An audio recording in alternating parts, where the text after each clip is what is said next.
This is just a little video regarding the recent events in New Orleans this past week. You know, I'm probably a subscriber to the idea that projects such as slum projects should not be existing in the first place. However, I have a huge disclaimer here because you can't just dismantle housing for the poor without giving any alternative whatsoever.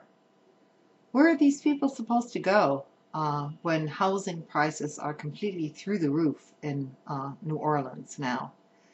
I mean, it seems to me like a blatant push for private housing, private developments, condos, hotels, the tourism industry, and so on, while people who have lived there all their lives are basically being left out of the picture. And I find that totally outrageous. If you want to integrate people into so-called midstream, middle-class society, then the first thing that ought to happen is that you have affordable rents and affordable housing, because without that, this is not going to happen. And everything that's being touted about by politicians in New Orleans and on the federal level is basically a lie. There are many hardworking individuals in the projects that have tried to get out of the projects, but to no avail.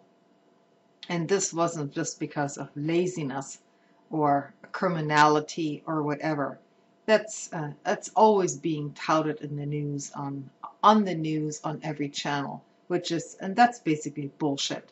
There are a lot of human stories here that one could make on national television, which are not being shown to the general public. And so naturally, we're talking about welfare queens, criminality, prostitution, gangs, and so on in the projects, when many other things exist in the projects, which could have had some good influence, but didn't make it to the mainstream news. So that's all I have to say for tonight, and especially during the Christmas season, when the projects, so to say, are being ground to a halt in New Orleans over much protest and tasering of ordinary people who actually had something to say. Good night.